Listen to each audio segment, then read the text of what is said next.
tardes a todos y a todas. En el marco de la jornada de Sociología, Conocer, Comprender y Transformar, se inicia la mesa de Estado, Política y Representación en el Capitalismo Tardío. Gracias a las autoridades de la carrera por elegirme para coordinar esta mesa. Le comentaba recién a Gustavo que un tema de la actualidad, por ahí que en otras carreras es más sencillo, es el tema de la vinculación, todo lo que nosotros venimos investigando acerca de las distintas temáticas en las que nos especializamos y cómo nosotros podemos transformar esas investigaciones en acción participativa, para pensar en un sociólogo latinoamericano, Fassborda, que pensaba esto de la investigación, acción participativa, ¿no? Y la reflexión de hoy, ¿no? El Estado, que nos demuestra a través de Javier Milei que la toma del Estado determina una política clara, ¿no? Cuando hay una programática clara, se determina una política clara. Y la representación de ese Estado, ¿no? De alguna manera, Javier Milei en la representación de un montón de sectores sociales que no se sentían representados por determinadas fuerzas políticas. Entonces digo, en ese marco general vamos a arrancar la charla con Gustavo Gamayo, que es sociólogo, que es profesor de Sociología Política, que es doctor en Ciencias Sociales y dirige un grupo de estudios de Derechos Sociales y Políticas Públicas. Quisiera hablar en relación a un asunto vinculado con la cuestión estatal que podríamos enmarcar en lo que se ha llamado el desmantelamiento estatal, digamos, como política, que tiene, digamos, en la argumentación, sobre todo del actual gobierno, cierta simplificación del asunto, ¿no? Es decir, el problema de eliminar la carga del Estado y de esa manera virtuosamente liberar las fuerzas en el mercado y en la sociedad, provocando y tomando un texto que ha quedado medio viejo, que es un texto de Adorno, ¿no?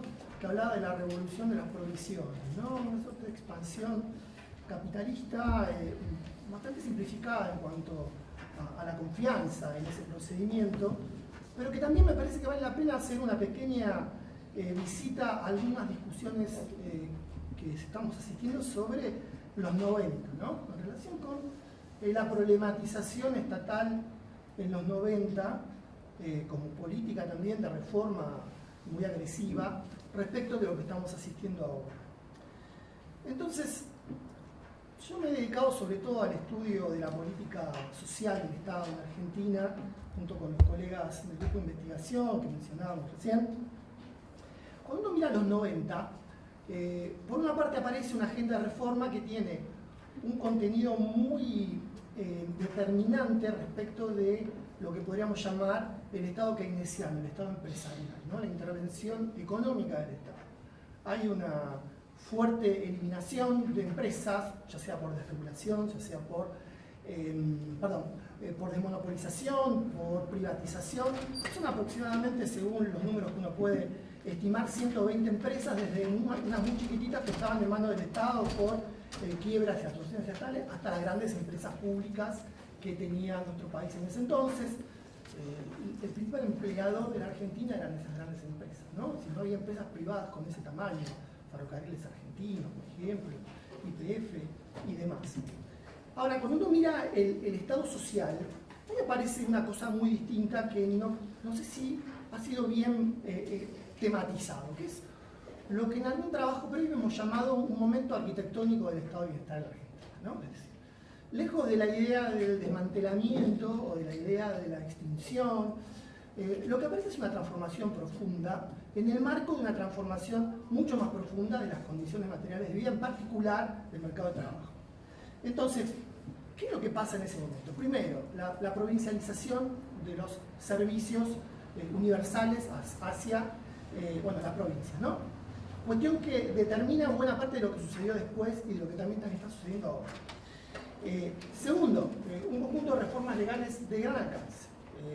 Educación básica, educación superior, previsión social, asignaciones familiares, reforma laboral también, ¿no? Con los efectos que tuvo sobre el problema del empleo. Tercera cuestión, primer intento de implementación de programas asistenciales de cierto alcance.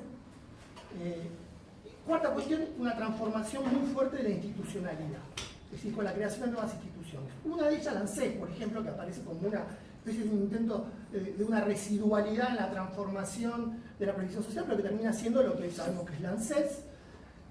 La creación de la ANMAT, de la Superintendencia de Servicios de Salud, el INCUCAI, el ANLIS en el campo de la salud, la CONEAU, todo el sistema, digamos, de evaluación e información educativa que tiene que ver con ese proceso de provincialización que mencionamos recién, la creación de la Secretaría de Desarrollo Social y la creación de una primera oleada de universidades nacionales, ¿no?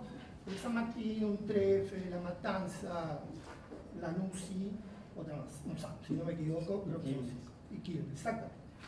Entonces, ahí hay un momento que, cuando uno mira los datos de gasto, aparecen, de gasto social, particularmente estatal, aparecen como dos movimientos. Uno es la alteración de la relación nación-provincias, es decir, un proceso de disminución de la relevancia nacional respecto del gasto social nación, del gasto social en su conjunto, y en segundo lugar una suerte de amesetamiento. Es decir, no hay una profundización más allá de que haya algunos años donde uno puede verificar eso.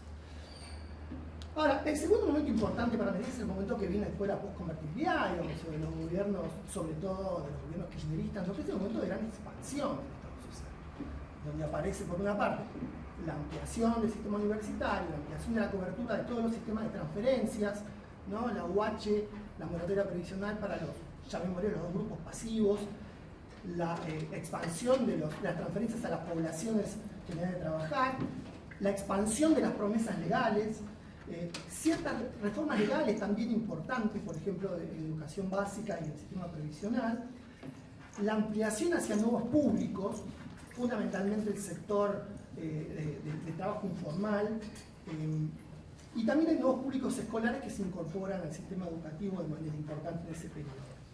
El gasto público social, si lo tomamos en su conjunto, es decir, los tres niveles de gobierno, se incrementan en 10 puntos porcentuales y el nacional particularmente en 6 puntos porcentuales, y más o menos llegamos a una estructuración de 30 puntos más o menos del PBI del gasto social y 43 del gasto público. Ahora bien, el problema es que a partir sobre todo del año 2010, más o menos, 2008 para el caso del empleo, 2012 para las remuneraciones, el proceso de extraordinario crecimiento económico que se había producido en esos primeros años, es decir, esa revolución de las provisiones, utilizando el mismo argumento que hablábamos recién, se detiene, se ameseta los salarios, se detiene el crecimiento del empleo formal. Hoy tenemos más o menos la misma cantidad de empleos en el sector privado formal que había en el año 2011. El PBI per cápita medido en dólares del 2015, para tener un dato, 8.800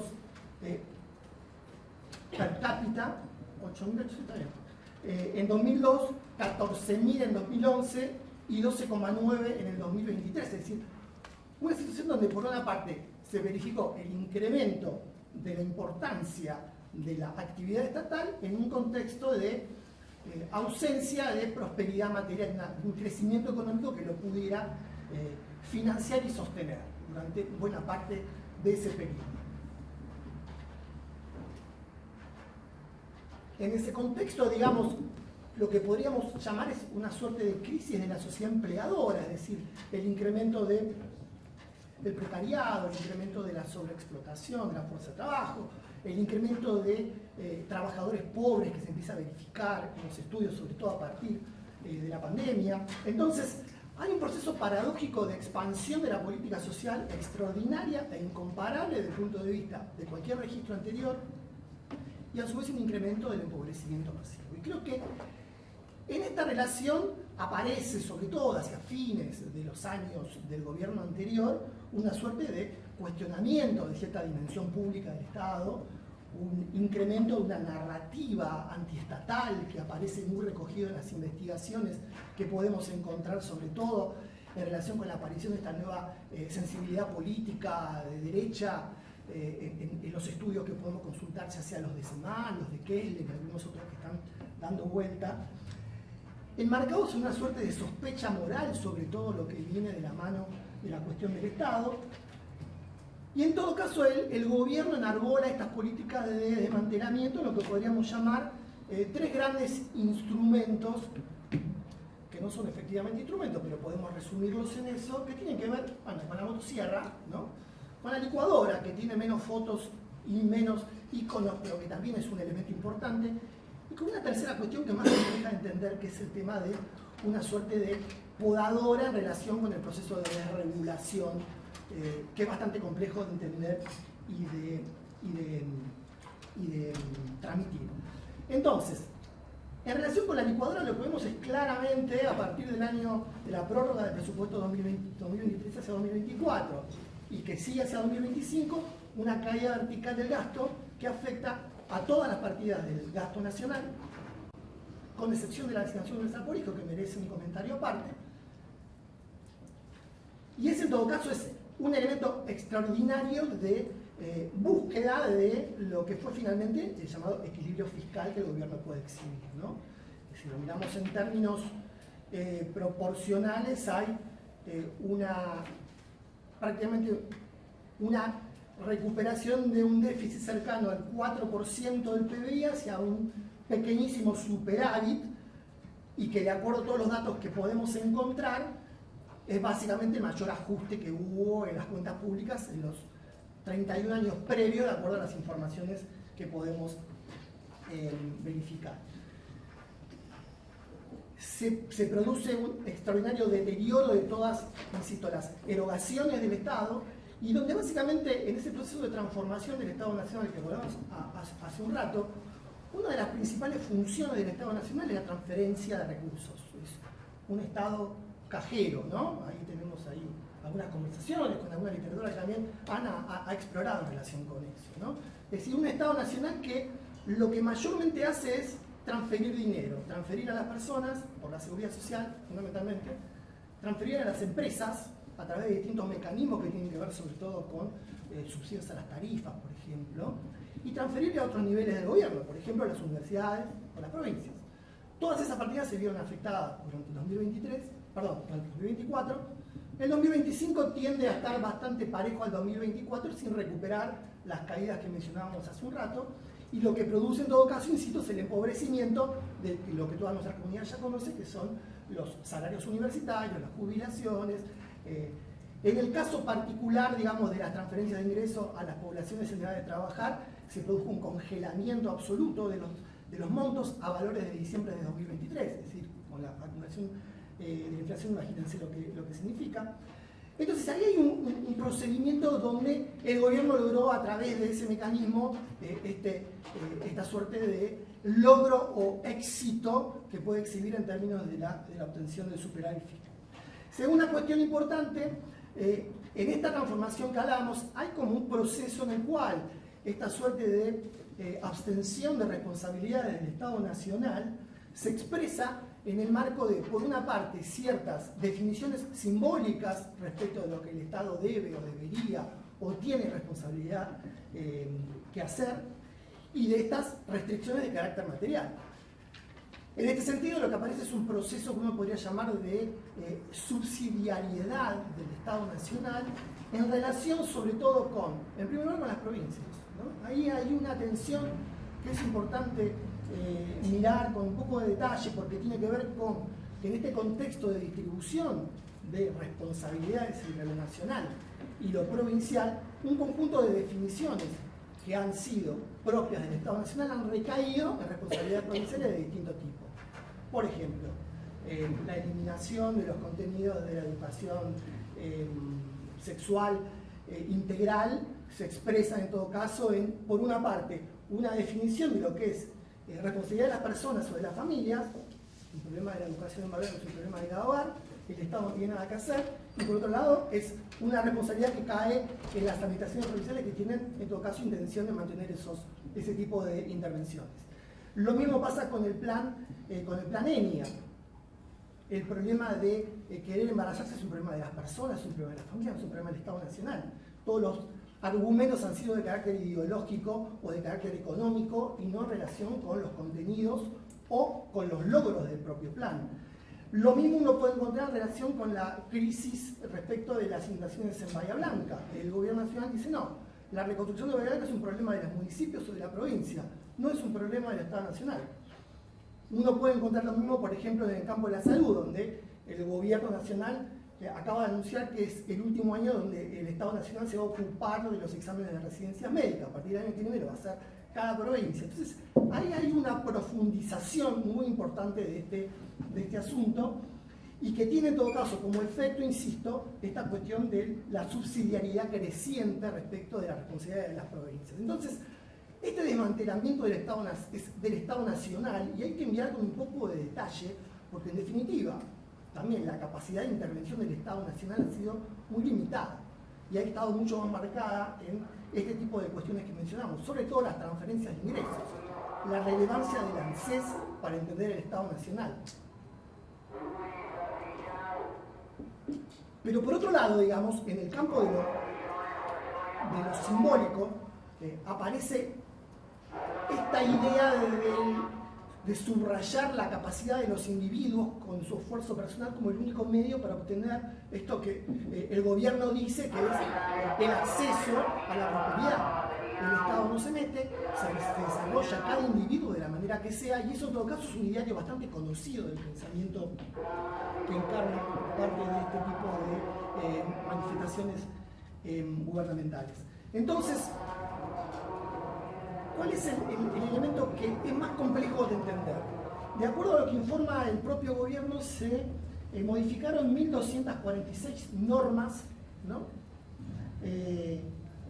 8.935 artículos y 418 normas desregulatorias. ¿Esto qué significa en todo caso? Que en la dimensión más regulatoria y reglamentaria de la intervención del Estado, aparece como el otro fenómeno importante, que es mucho más difícil de entender y que tiene que ver con la destrucción, la modificación de distintos aspectos que hacen, por un lado, a la dimensión pública del interés del Estado, es decir, a la desprotección de poblaciones, que tiene cuestiones muy sutiles, por ejemplo, la modificación de ciertas normas de importación respecto de cierto tipo de medicamentos, de cosméticos o de materiales medicinales, tiene distintas posibilidades de ser interpretado como desprotecciones o también como facilitaciones para quienes padecen de ciertas necesidades en relación con ciertos aparatos que los consiguen por Amazon más rápido que cuando lo hacían comprando por un importador.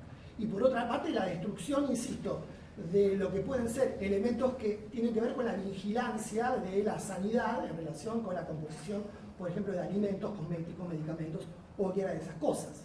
Entonces, hay un proceso muy complejo que es necesario tratar de investigar y de comprender en toda su extensión, porque tiene que ver con esta mirada de la retracción del Estado, que por una parte puede llegar a facilitar ciertos trámites de la población, pero por otro lado puede dejar a la población vulnerable y desprotegida frente a la existencia de distintos tipos de peligros o de distintos tipos de amenazas en relación con el descontrol de muchas de esas cosas. Lo mismo pasa, por ejemplo, con la eliminación de los 28 fondos fiduciarios que hizo el gobierno. Nadie sabe bien de qué se trataba, ¿no? Había algunos muy relevantes, como el fondo, por ejemplo, de inclusión para socio urbano, que tenía que ver con la producción del hábitat para los barrios populares, y otros que no se sabía demasiado de qué se trataba. El gobierno se los limpió a los 28, se quedó con la plata y se terminó la discusión, y que en todo caso tenía que ver también con ciertas preocupaciones o preguntas que existían respecto de esa dimensión pública respecto del uso de los recursos. El otro elemento que también es conocido, se eliminaron 53.000 empleos públicos, ¿no? Esto ha sido dramático. Entonces, hay por una parte un conjunto de transformaciones que son definitivas, complejas y dramáticas, insisto, empleo público, de financiamiento de la seguridad social, de financiamiento de la educación superior, cosas que son conocidas, ciertas reacciones que han tenido el Congreso con las 3 leyes que se que ratificaron los vetos presidenciales, cierta movilización de la población en relación con muchos de estos temas y sobre todo otro aspecto que también hay que seguir investigando con un poco más de detalle, que es todo el proceso de movilización legal que aparece en relación con este proceso de desmantelamiento que tiene distintos escenarios, algunos son nacionales, otros son provinciales, pero que afectan un conjunto muy importante de estos derechos que han sido, en todo caso, avasallados por esta cuestión. Para terminar, en todo caso, esta primera presentación, uno podría decir que en esta estrategia hay, por una parte, una dimensión que podríamos llamar técnica, que tiene que ver con el equilibrio fiscal, como prácticamente el elemento que establece la posibilidad de pensar efectivamente esto que uno podría llamar la prosperidad material y la abundancia en relación con el desarrollo de la empresa privada capitalista, una dimensión ético-moral que pone en relación con el esfuerzo y el mérito personal, la carga fundamental para pensar, en todo caso, ese mismo procedimiento. Hay más cosas para mencionar, pero bueno, yo me interrumpo aquí y luego en todo caso retomamos la conversación. Gracias. Verónica Jiménez Belibó, socióloga, profesora del Seminario Sociedad y Religión, investigadora del CONICET, doctora en Francia en Sociología y acá en esta hermosa casa en Ciencias Sociales. De las tres puertas que tenía el título de esta charla, que es Estado, Política y Representación en el capitalismo tardío, yo voy a empezar por las dos últimas, es decir, por la política y por la representación. Y quiero empezar por acá y además quiero empezar advirtiéndoles que voy a empezar haciendo algunas de las cosas que decía Ricardo Sivicaro, a quien además quiero homenajear acá. Ricardo falleció este año y es un gran sociólogo y uno de los grandes maestros de esta casa.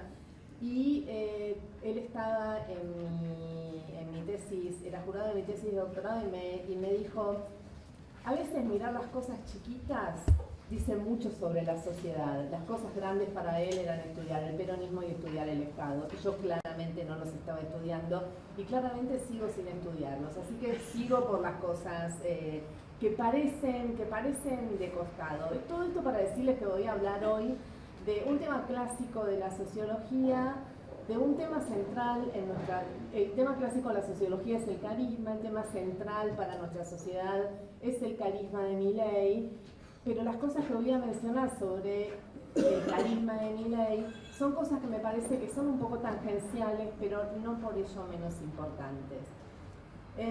Sigo empezando, entonces, me parece, y quería además traer a un querido escritor chaqueño que se murió en el 2021, parece una necrológica esta. Carlos Busquets, que decía, en una entrevista que le hicieron en la Universidad de Córdoba, decía: en la ultraderecha hay algo parecido a lo que siente uno en la izquierda, un mundo al que uno quisiera ir. Y en la ultraderecha lo que hay también es mucha gente lastimada. Si hubiera gente criada con amor, el nazismo no existiría. El nazismo es básicamente gente destruida buscando venganza, buscando una compensación y necesitada de sentirse mejor que alguien. Busquets no hablaba del fenómeno Milei, que no llegó a ver, pero sin embargo hablaba de cosas que ya empezaban a pasarnos. Y cuando hace algunos siglos, parece, un ministro de Seguridad nos habló de la sensación de inseguridad, trajo a la escena, casi sin siquiera proponérselo, el divorcio entre los datos y las sensaciones, y a la vez la potencia de esas sensaciones y de las creencias en el espacio de la política. Es de esto de lo que yo me propongo hablarles hoy. Cuando hablamos sobre el carisma y cuando Weber empezó a hablar sobre el carisma, en realidad no empezó, siguió una conversación que ya estaba teniendo lugar, pero hablaba no solamente de las características personales del individuo, sino que también pensaba en aquellos sobre los que el carisma se ejerce y que a la vez contribuyen activamente a sostener ese carisma, es decir, hablaba de los individuos encarismados. Ahí hay un interés mutuo, un intercambio de preferencias personales, de elecciones de vida, de principios morales, y de alguna manera el líder y sus seguidores tienen características en común, y a mí me interesaría pensar en cuáles son esas características en común que construyen el carisma de Milei. De hecho, la dinámica carismática se inscribe de lleno en el territorio indeterminado de la creencia y a menudo se asocia a aspectos emocionales. Esto que se ha llamado, Lincoln, por ejemplo, en el 1990 lo llamaban el magnetismo personal. Es un catalizador de creencias, de pensamientos, de ideas, de prácticas, que terminan consolidando un grupo y que terminan haciendo aparecer una identidad común que antes no aparecía socialmente. En ese sentido, Milei contribuyó a redefinir ese espacio público de la palabra y a que ciertas cosas que antes no se podían decir se pudieran decir. Por ejemplo, la justificación de los crímenes de la dictadura, el ataque a movimientos feministas en la comunidad LGTBIQ. Esas demandas que hasta entonces estaban silenciadas, aparece un líder que les confiere visibilidad, les confiere apoyo y se vuelven decibles. Los líderes carismáticos suelen hacer eso, es decir, suelen surgir en épocas turbulentas y suelen hacerse eco de los cambios sociales. No tenemos que olvidar también que contribuyen a la construcción de órdenes nuevos y que la construcción de esos órdenes nuevos también son relaciones de dominación. Líderes como Milei lo que terminan haciendo es moviendo los límites y redefiniendo nuestras democracias y nos dejan a nosotros con la tarea de ver qué hacemos con esas democracias que tenemos que redefinir. Pero ¿cuáles son los elementos que construyen el carisma de Milei? En principio, quisiera empezar por la construcción pública de su persona. Milei es una persona que sufrió y que no lo esconde, muestra todo el tiempo que creció en una familia violenta, que el padre le pegaba. El análisis del sufrimiento de Milei niño es algo que escapa a la mirada sociológica, pero la puesta en escena de su historia personal no es anodina para la construcción del carisma de Milei. Y genera sobre todo un lazo con sus seguidores que lo ven como un hombre, por un lado solitario, rodeado de pocos afectos, como un roto, como una persona vulnerable. Esa vulnerabilidad aparece atrás de la violencia que pone en escena permanentemente. Hubieron dos hechos, uno cuando en el debate público fue aparentemente avasallado por el conocimiento técnico de Massa, en donde algunos que estaban del otro lado pensamos que eso lo había derrotado y en realidad otra vez Milei estaba ganando. Lo que termina haciendo esta figura de Milei es que despierta un cierto sentimiento de ser protegido y querido, y así lo que hace es reflejar el ánimo de una cierta sociedad pandémica. La idea además de superación personal, Milei se superó, logró ganar y logró tener éxito sin el apoyo de nadie excepto de su hermana y de su perro Conan. Esa superación personal finalmente lo que genera es que como se hizo solo y se hizo sin Estado, esta concentración de sentimientos antiestatistas generan un reflejo en los encarismados, en los seguidores de Milei. Hay una identificación que se produce ahí con los solitarios, con los bulineados, con los rotos. Pero además me interesaría destacar dos ejes que pasaron como un poco abajo del radar, pero que terminan siendo importantes porque yo creo que expresan ciertas sensibilidades contemporáneas que no las miramos mucho y que sin embargo nos muestran las formas nuevas que está adoptando nuestra sociedad. La primera es la relación con los animales y el estatuto nuevo que los animales están teniendo en nuestras sociedades.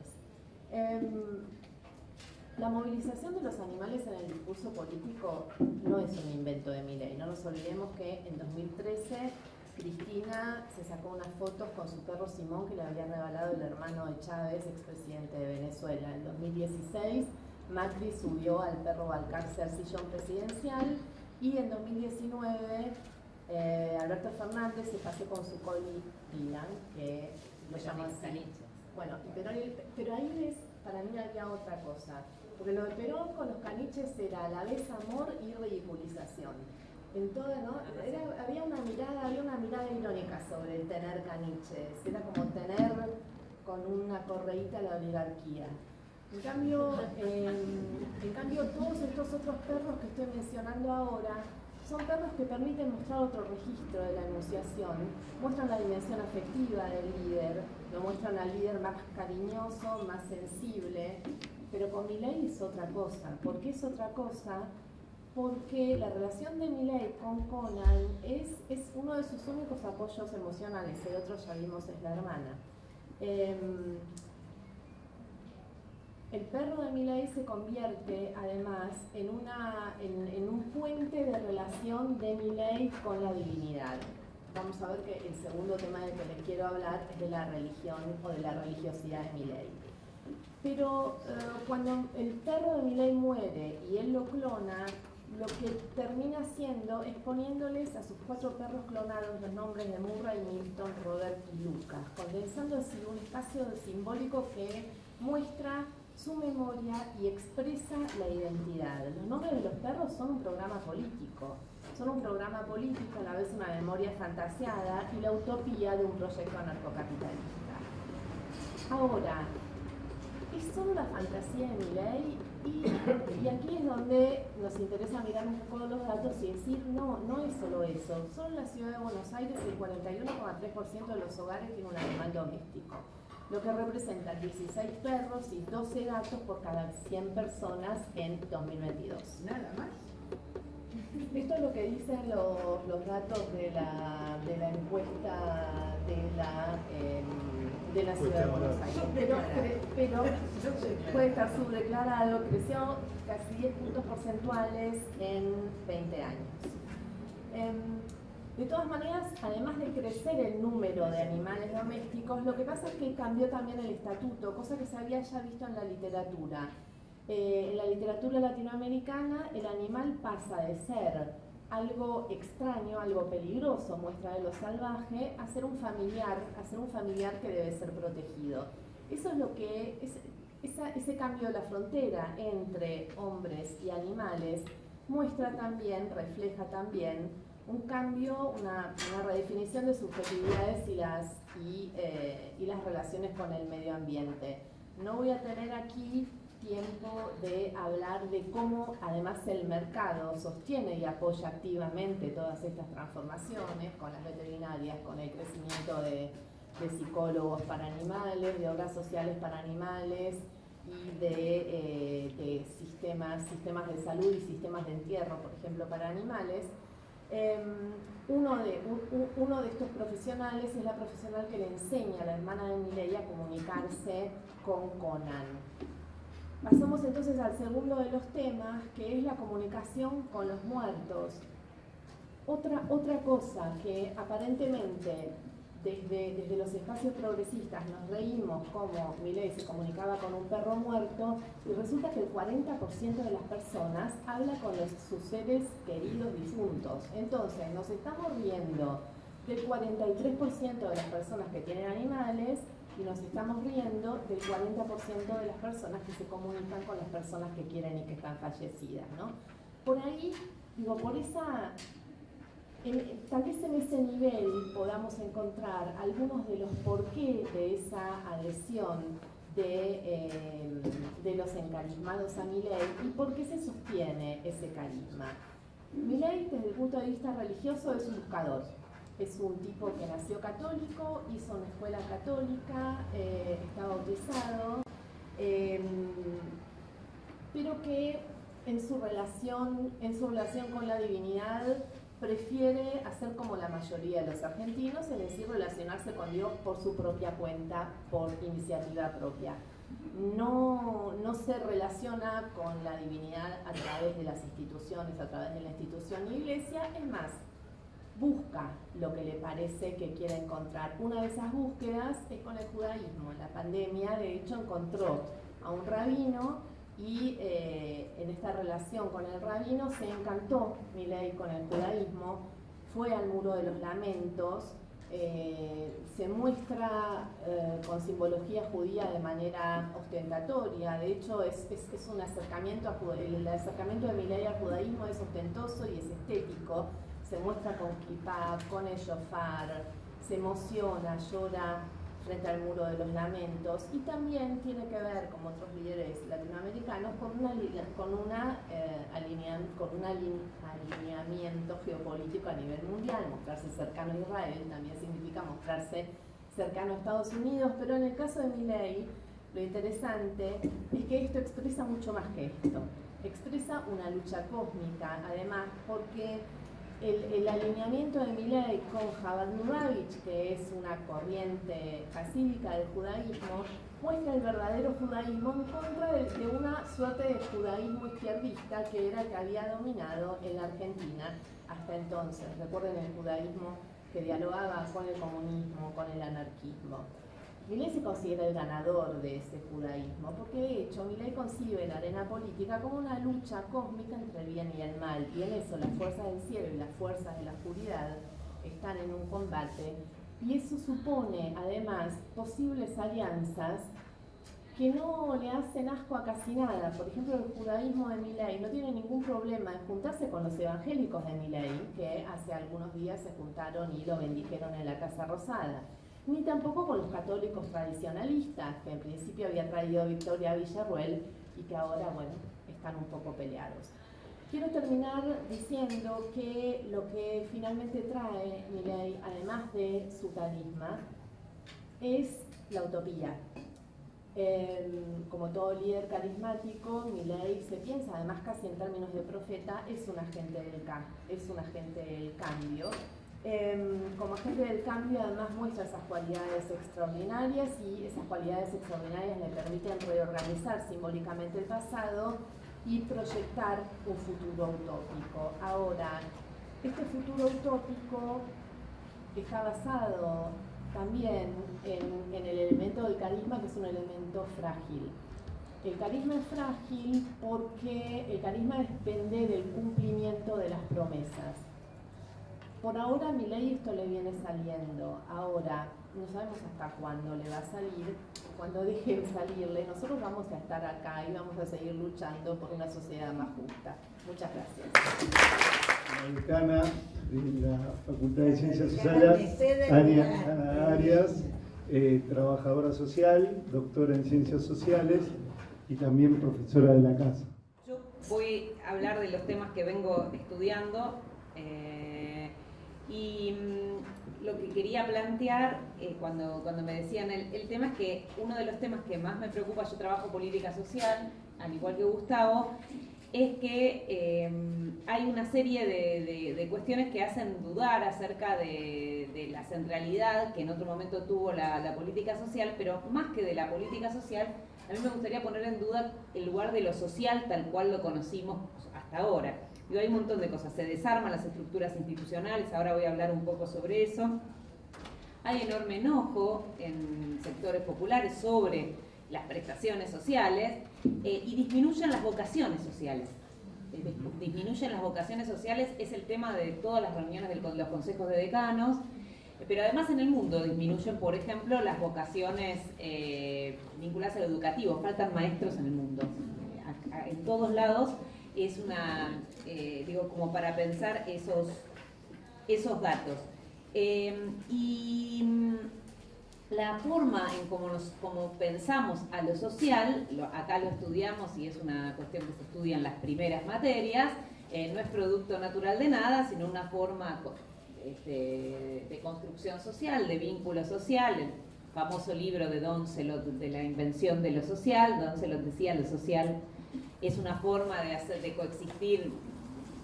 Traigo rápidamente porque es un texto que todos hemos leído, Capitalismo y Democracia, ¿no? Lo social como híbrido, que no se explicaba nunca por sí mismo, sino en relación a lo económico, a lo político. Una serie una serie de cuestiones, pero que han permitido que este adjetivo de lo social hiciera mención principalmente a una necesidad de intervención estatal. Entonces, lo que en ese libro dice, bueno, los comunistas van a decir es la intervención del Estado disminuye, aletarga la revolución, los liberales dirán es un avance estatista que tiene las libertades, pero todos tienen claro que frente a determinados problemas sociales el Estado tiene que intervenir, principalmente el pauperismo, ¿no? El alcoholismo, las cuestiones. Pero esa idea acerca de lo social, incluso a finales de los 90, ya leímos una serie de textos cuando con Sandra cursábamos la maestría, me acuerdo uno de Nicholas Rose, que decía, bueno, si el Estado, que en la discusión del fin del Estado de finales de los 90, si el Estado tiene fin, lo social también tiene fin, porque lo que le da existencia a lo social es el imperativo de intervención pública estatal.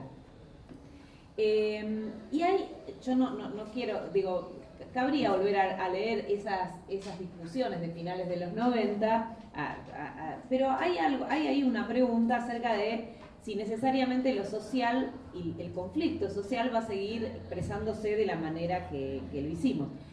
Hubo cierto, si se quiere,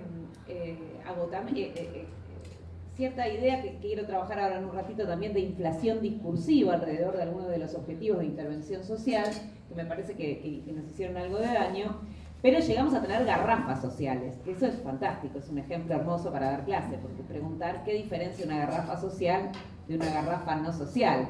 O sea, yo generalmente traigo fotos de garrafas y les pregunto cuál es social y cuál no. Bueno, es lindo ejercicio, pero lo que es cierto es que esa forma de entender claramente a lo social hoy está puesta en duda. Y ahí me meto algo con el Ministerio de Desarrollo Social para sostener esta hipótesis. Los ministerios de desarrollo social nacen todos en Latinoamérica más o menos para la misma época y en su mayoría daban cuenta de la necesidad de intervención pública centralizada sobre dos grandes problemas asociados principalmente alrededor de la idea de la pobreza y del desempleo, esos grandes problemas identificados a finales de los 90, con lo cual en gran parte de los ministerios de América Latina las transferencias condicionadas en sus distintas formas, con sus distintos nombres y demás, y los programas alimentarios, los comedores, las entregas de víveres y después las entregas de tarjetas para comprar alimentos, se van a convertir en los grandes prestadores, las grandes prestaciones de estos lugares, pero más allá de eso, la existencia de estos ministerios mostraba cierta responsabilización pública estatal de esta forma de expresión de lo social que aparecía y que además aparecía muy vinculada al conflicto. Yo me acuerdo de los clásicos estudios que se hacían, me acuerdo los de la CTA a finales de los 90, mostraban cómo el crecimiento de las prestaciones de los que después llamamos planes, que en ese momento eran los Trabajar, los barrios bonaerenses, seguían el ritmo no necesariamente de los indicadores, del crecimiento de los indicadores de pobreza, pero sí del crecimiento del conflicto. O sea, aumentaban la situación de conflicto, crecían estas prestaciones, disminuía. O sea, la relación entre conflicto y ese tipo de intervención asistencial se daba de manera bastante directa. Estos ministerios también tomaron, más allá de estas prestaciones directas, una forma de intervención que en el trabajo social estudiamos de manera muy importante porque dio origen a una parte importante de las metodologías de intervención del trabajo social, que tenía que ver con la importancia del trabajo que después en los 90 empezamos a llamar territorial y que anteriormente se llamaba de intervención comunitaria. El trabajo territorial, trabajar grupalidad, trabajar asociativismo, cualquier trabajador social es muy feliz si lo sienta gente en ronda para hacer un diagnóstico comunitario. Por ejemplo, eso hace muy feliz un trabajador social. No sabemos de la gente, pero el trabajador social seguro, en lo posible con una técnica lúdica. Pero digo, es todo ese tipo de enfoques que nacen en los 60, pero que van a ser tomados como objetivos de intervención. Trabajar entonces la cercanía, trabajar la territorialidad, hay un montón de programas que van a tener el Estado en tu barrio, ¿no? Y la forma esa medio despectiva, pero que sin saber la despectiva, que decían bajar al territorio. Ustedes nunca escucharon, lo importante es que baje al territorio, con lo cual sabíamos todos que el territorio estaba abajo. En relación con la universidad. ¿Qué? En relación con la universidad. Con la universidad y con el Estado. O sea, yo tenía muchos amigos que bajaban al territorio. Pero estas formas de la lógica del Ministerio de Desarrollo Social y formar dirigentes, hemos hecho talleres de formación de dirigentes y formar grupalidad, generar grupalidad en un objetivo de la política social estatal. Yo me acuerdo que trabajé muchos años en comedores y que el objetivo era que la gente comiera en el comedor. Y la gente no quería comer en el comedor y se hacía toda una cosa de que se cuece porque vemos una película y la pasamos bien. Esta idea de que la grupalidad y generar instituciones, bueno, pero además coincidían acá las tradiciones del trabajo social, pero también las recomendaciones de los organismos internacionales. Hubo muy estudiada la idea de la promoción de la participación social como un mecanismo también. Bueno, eso ameritaría discusiones más largas, pero esas características son las que hoy van a estar directamente puestas en duda y cuestionadas por estas intervenciones. No solo se desarma el Ministerio de Desarrollo Social, cabe nombrar esto que vos lo dijiste hace un rato, Gustavo, que el 80% del presupuesto del Ministerio de Desarrollo Social de la gestión anterior eran transferencias directas, con lo cual no es que se vació todo, pero sí se vació de manera importante todo lo que se llamaba el trabajo territorial. Por eso el Ministerio, echaron a la mitad de los trabajadores o más, yo no vengo siguiendo la cifra ahora, de manera brutal. Pero además todos los enfoques territoriales pasaron a ser demonizados. Los dirigentes de organizaciones sociales demonizados, esta idea de los gerentes de la pobreza, que son culpables hasta que demuestren lo contrario, una cantidad importante de causas judiciales ha habido con este tema, denuncias, o sea, con lo cual hay una lógica de desresponsabilización pública sobre los problemas sociales. Cuando hay varios ejemplos de esto, cuando Petovelo salió y dijo yo voy a atender a las personas que tienen con hambre pero de a una, en un país como la Argentina decir que las personas con hambre vayan a ver a Petovelo es como, pero una vez más nosotros decimos pierden y ganan, ¿no? Pero no voy a atender a ninguno de los referentes, ¿no? O sea, lo cual expresaba con claridad esto, y por ahí con mayor claridad también lo planteó este señor del 3%, que nunca tengo un problema con su nombre, Españolo, cuando le dijo al padre de un niño con discapacidad, ¿por qué yo tengo que pagar estacionamiento y vos no? Cuando dijo eso, otra vez volvió a plantear una cuestión de orden profunda, muy profunda, y es acerca de qué responsabilidad tiene que tener una sociedad con el problema, en este caso de discapacidad, de pobreza o de desempleo y demás. Esta cuestión que podemos visualizar por arriba, también podemos analizar cierto correlato por abajo, en el cual vemos que hay una cantidad importante de problemas sociales que hay un texto fantástico, que es el famoso texto de implosión, que dice que más que explotar se encuentran implosionando. Entonces, si analizamos algunos problemas como, qué sé yo, la violencia, la problemática de la situación de calle, las problemáticas de consumo, vemos situaciones en donde el problema tiende más a implotar que a la clásica forma de desocupación de finales de los 90, que generaba aquellas cosas que estudiamos también de las formas de recolectivización barrial, ¿no?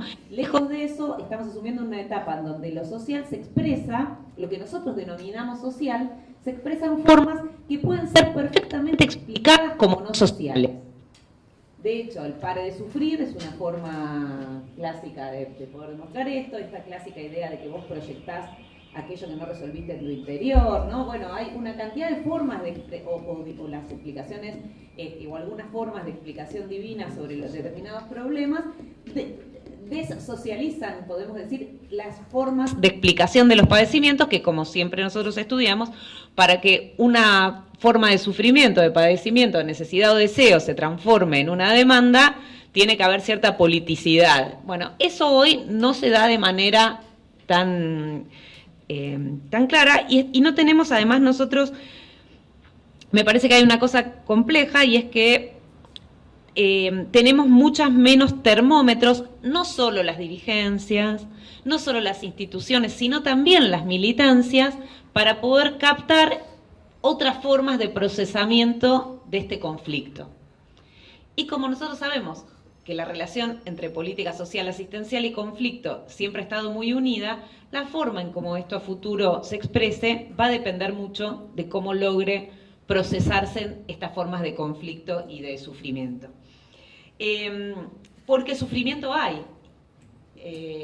Hay sufrimiento, hay deterioro, lo que no hay es el tipo de conflictividad social que nosotros supimos conocer y al que estamos esperando muchas veces como efecto de esta situación. Esto no quiere decir que las formas de lucha que se están dando no tienen algunos resultados, y hoy lo quiero decir. Lo del Garrahan, ustedes que son jóvenes sepan, luchar garpa en algún punto, porque digo, hoy lo del Garrahan es una buena noticia, digo, tenemos que también pensar qué cosas sí. Y por otro lado, yo quiero decir qué cuestiones hacen falta para defender a lo social. Porque me parece que defender a lo social es defender también una forma de interpelación de la responsabilidad pública, incluso antes que de la lógica de los derechos. Me parece que justificar la necesidad de intervención en la lógica de los derechos, que es lo que estuvimos haciendo, está muy bien, pero que me parece que tiene mucha más potencia política plantearla desde las responsabilidades públicas acerca de lo que implica estar con otros, el sufrimiento del otro, la relación con las y los otros. Estamos post elecciones, hay las redes que tengo yo, que vivo en un termo, pero no un Lumilagro, no un Stanley, pero termo al fin. Todas mis termadas redes están indignadas con las dirigencias de distintos lados, y tienen toda razón. Pero más allá del problema de las dirigencias, hoy estamos en un problema en términos de que para pensar, por ejemplo, la agenda de lo social, nos falta la identificación de las demandas vinculadas al conflicto que permitirían pensar la articulación de un proyecto de superación que no solo diga que Milei es malo, que lo es. Y eso me parece, digo, la agenda de principios de este siglo, de la primera década de este siglo, recuperó lo que la agenda de los 90 habían logrado articular de manera incipiente, y yo creo que eso es una tarea en la que la universidad podría colaborar, que es identificar el mapeo de demandas, organizaciones, grupos, que hoy no lo tenemos claro, porque nadie, digamos, o sea, todos tenemos claro el enojo contra distintos actores, de la misma manera que la gente que también cuestionamos que dirige su enojo a Milei, pero no tenemos gran capacidad de promoción de agenda. Yo voy a decirlo nada más porque lo digo en todos lados, y Pilar, no te rías, que nosotros estamos trabajando hace rato con una propuesta de una ley nacional de asistencia social que no la voy a desarrollar, pero que la venimos escribiendo, porque creemos que hace falta una ley, pero además porque creemos que es una etapa de compromiso con la propuesta. Hoy las lecturas críticas que solo denuncien, que solo prevean develar aquello, quedan fundamentando los desarmes. Yo dirigí muchos años la maestría de políticas sociales, creo que hay una pila de tesis así que sirven para fundamentar lo que Milei está haciendo desde otras perspectivas, con otras búsquedas, ¿no? Pero que no, y tenemos poco compromiso con la propuesta, que es mucho más compleja, que siempre tiene mucho más barro, que siempre tiene mucho más complejidad, pero creo que es hoy una obligación de la academia y de las personas comprometidas con modificar este orden tan injusto que muestra proyecciones en las cuales va a aumentar los niveles de sufrimiento. Me encantó el término encarismarse. Yo me quiero encarismar con alguien, pero en el medio de eso quiero que tengamos capacidad de lecturas propositivas de la agenda de lo que viene, porque con lo que tenemos ya no nos alcanza. Muchas gracias. Profesora Marta Novik, profesora consulta de la Facultad de Sociales, investigadora del CONICET, y por ahí nos explica por qué es socióloga de la prehistoria también. ¿Por qué? Bueno, voy a contar un poco de eso. Gracias que está Martín Moreno, que por lo menos recorrimos una parte Usted dice que es una persona muy grande. No, él no, yo. Era con cara de asombro, ¿no? Me dijo prehistórico. Nosotros jóvenes. ¿Por qué soy una socióloga de la prehistoria? Porque mi historia es de la prehistoria. A ver, primero, gracias por la invitación, aunque la puteé un poco a Sandra los últimos días mientras preparaba esto, porque además como soy un plomo hice una cosa académica y ahora tampoco tengo tiempo de cambiarlo, así que se van a jorobar y qué sé yo. No, la verdad es que yo hasta el 76, se lo voy a hacer simple, por supuesto estuve en la facultad en sociología, me escapé el día de la intervención por la ventana de Independencia, pero después, o sea, cuando se recupera la democracia, yo estaba en el CEIR, en el CONICET, y nos llaman para rearmar la carrera de Relaciones del Trabajo, que estaba en Derecho, y después pasó a la Facultad de Ciencias Sociales. Así que gracias por recibirme después de tanto tiempo de ausencia. Pero bueno, hasta acá mis recuerdos. Les cuento una anécdota. Hace poco me vinieron a ver un grupo de sociólogas que están trabajando sobre las pioneras de sociología. Y entonces entré a buscar papeles y qué sé yo. Y entre otras cosas de esta mezcla de recuerdos y memoria, encontré lo que fue la primera huelga de la carrera de sociología, que fue una huelga metodología de la investigación criticando el enfoque funcionalista. Bueno, nada. Pasó mucho tiempo. No sé por qué te reís así. Porque es buenísima su historia. Bueno. El título, a ver, como yo no estoy tan cerca, recibo el título que me pareció sugestivo. También pensé que después del 28 de octubre habría que repensar todo, que está... Y las preguntas, que primero eran 3, después cuando me pasó Pablo hay un cuarto, ¿no? Pero no importa, vamos a seguir con esto. Entonces yo como me pareció demasiado abarcativo esto, Estado, representación en el capitalismo tardío, lo que hice fue dividirlos. O sea, ¿qué es el Estado? ¿Qué es la representación? ¿Qué es el capitalismo tardío? Bueno, pero se lo voy a hacer resumido porque esto es un plomo. ¿Qué significa el Estado hoy? ¿No? La inteligencia artificial define un Estado-nación como la organización política que fusiona la autoridad de un Estado, instituciones, territorio y gobierno, con una nación, comunidad de personas con identidad cultural compartida. Históricamente se ha promovido la idea de que el Estado debe corresponder a una sola nación, pero hay naciones sin Estado como los kurdos y Estados con varias naciones como Bolivia. El surgimiento del Estado-Nación empieza desde fines del siglo XIV, del siglo XV, y se consolidó en el XVIII y XIX, marcado por la decadencia del feudalismo, el ascenso de la burguesía, la descentralización del poder monárquico, la ilustración y las revoluciones liberales, como la francesa y la americana. El Estado se caracteriza por tener un gobierno, leyes, un sistema de administración que regula la vida social, económica y cultural de la nación, y sus funciones van cambiando, como bien lo señalaba Ana, ¿no? Digo, una cosa es, en un momento se le da prioridad a una cosa y en otro momento a otra. En nuestras cabezas, mayoritariamente, lo que prevalece es una representación de Estado que coincide con los lineamientos del Estado de Bienestar que se gesta en el ciclo 1930-1960. Ese Estado que instituye la sociedad, como lo llama Robert Castell, y en ese escenario de pleno empleo se ocupa del mundo laboral, de la familia, de los viejos y de los niños. En ese marco, la relación salarial establecida era entre un modelo de producción, era el modelo de producción fordista, el modelo de producción en masa, y un sistema laboral con convenios colectivos que aseguraba, de alguna forma, tener la demanda para esa oferta del sistema productivo. Este estado de bienestar tuvo múltiples características y formas a nivel internacional y nacional, pero básicamente es el rol del Estado que, me voy a poner los anteojos así veo mejor,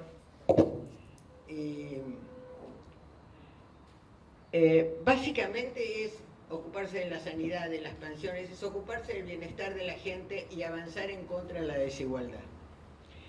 En esa etapa, digamos, tomando mis temas más caros, el trabajo tenía un rol fundamental, era un dador de identidad, era un dador de derecho, y en este modelo de estado de bienestar de la Argentina, acompañado del modelo de sustitución de importaciones, presentaba articulaciones sociales, sectoriales y considerablemente integradas, ¿no? A tal punto que el pleno empleo era una norma y había solo ciertos momentos de algún desempleo friccional, como se lo llamaba. Ese modelo imprimió mucho en todas nuestras cabezas lo que significa Estado, ¿no? Que es un modelo de instituciones fuertes, que se va desgranando, como bien señalaba Ana, desde los 80, y esto en realidad configuró nuestros modelos de representaciones y de pensar. No saben todo lo que escribí, bueno. Pero esto duró hasta mediados de los 70, donde comienza a gestarse un nuevo modelo de acumulación. La globalización, primero financiera, con una fuerza expansiva que planteó problemas y desafíos tanto desde el punto de vista regulatorio como en el plano de la subjetividad social y de las transformaciones necesarias para construir una sociedad más justa. Cambia el rol del Estado y entonces cambia también ese modelo de relación laboral, salarial, que deja de ser un factor clave para el fortalecimiento del modelo de acumulación, como lo fuera el sistema fordista acompañado por el Estado de Bienestar. Este cambio de paradigma se basó en una acumulación ficticia de capital. Y esto trajo como consecuencia una caída estructural de la inversión productiva, mayor desigualdad social y menores niveles de empleo. Este modelo otorgó en un primer momento un poder hegemónico a sus administradores, los ejecutivos financieros. Pero ese control pasó años después, no tantos, a lo que Varoufakis denominó el tecnofeudalismo. ¿Vos me perseguís con No, es que se corre sistemáticamente. Bueno, dale, están ya. criticando por WhatsApp. Ah, bueno, no critiquen, por favor. Que bastante que llegué tarde y no me disculpé, así que... y a lo que da Empoli describió, tanto en su libro Los ingenieros del caos, como en el reciente La hora de los depredadores, donde dice: el respeto a las instituciones y los derechos se ha convertido en algo irrelevante para los autócratas y los magnates de la tecnología. Los nuevos líderes, dice, moldean la realidad a su antojo mediante la fuerza bruta, el engaño y la disrupción caótica. Lo tenemos un poquito cerca, ¿no? Estos son cambios también epistemológicos, lo que pasó en nuestras sociedades. Entonces, esta breve secuencia casi de notas impresionistas nos lleva a reflexionar qué soy el Estado, para quién es el Estado, qué cosas conservan las antiguas representaciones y cómo comprende lo nuevo, lo comprende. Las mismas interrogantes se refieren a la representación política, ¿no? En realidad es un mecanismo, teóricamente, es un mecanismo democrático donde ciudadanos eligen a los representantes para que actúen en su nombre y defiendan sus intereses en los cuerpos del gobierno, permitiendo que la voluntad popular se haga presente en la toma de decisiones políticas. Este es un concepto tradicional de la representación política que en la actualidad aparece violentada en sus principios, y si no está muy claro tampoco cuáles son las misiones en que se han delegado. Acá yo tenía una frase que la taché, pero se los voy a decir: por tanto se facilita así la traición de los mandatos. Este era un concepto tradicional, pero el tema de las representaciones pasó a ser un concepto de los estudios culturales, ¿no? De los cambios epistemológicos que nos llevaron los estudios culturales, que aparecieron con los estudios culturales.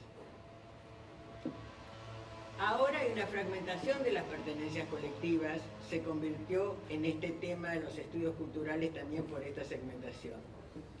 Son dimensiones de prácticas y cómo la gente se imagina los conceptos, los fenómenos, etc.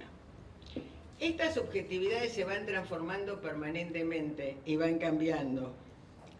Desde mi perspectiva, la pandemia profundizó un proceso de individualismo muy marcado. El mundo se vio trastocado, disminuyeron las relaciones de solidaridad, de comunidad.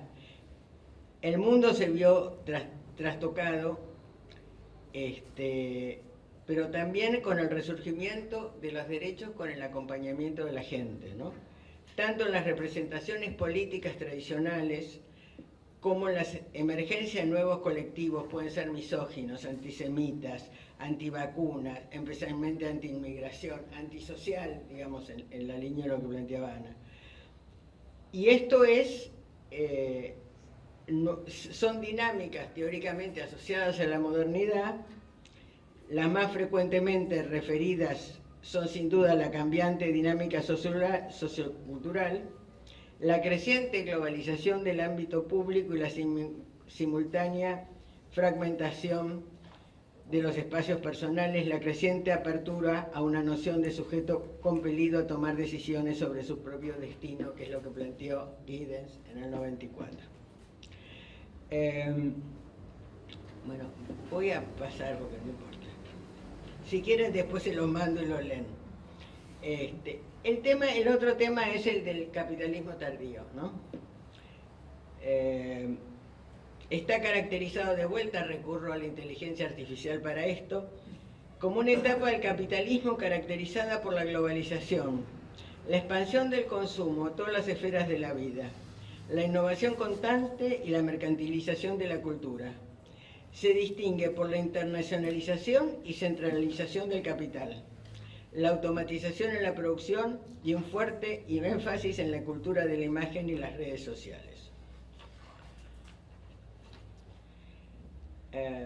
En términos económicos, digamos esto del capitalismo tardío, que yo no coincido demasiado, pero no importa, la Argentina es un país donde el capitalismo tardío adquiere una modalidad propia y desestructurante.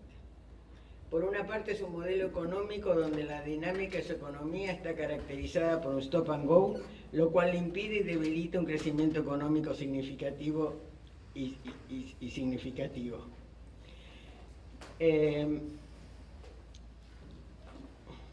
¿Qué quiero decir acá? No, que si observamos una alternancia en el poder sin una clara estrategia continua en el largo plazo. Y no somos nosotros. De golpe, a partir de preparar esto, en nuestro país tuvimos una transición de Kirchner a Macri, luego Fernández y ahora Milei. Chile es más ordenado económicamente, pasan de Bachelet a Piñera y de Piñera a Boric. En Bolivia, después de 20 años, del MAS vuelve la derecha, aunque sea la menos mala de las opciones la que ganó, ¿no? En Brasil, de Dilma, el impresentable de Temer, a Bolsonaro y nuevamente a Lula. Uruguay, más prolijo, pasan del frente al Partido Blanco y después al frente. En Colombia algo parecido. Es cierto que salvo Bolsonaro ninguno tan ultra y cruel como Milei, porque lo que me cuentan ahora los amigos de Brasil es que ni siquiera Lula está pudiendo recuperar las instituciones que fueron tan brutalmente destruidas. yo quisiera muy rápidamente marcar las enormes diferencias en este proceso, que conté un poco deshilachadamente, de mis temas. ¿3 minutos? No, no puedo 3 minutos. Bueno, si quieren 3 minutos lo haga y después les cuento. A ver. Voy a buscar los 3 minutos y chao.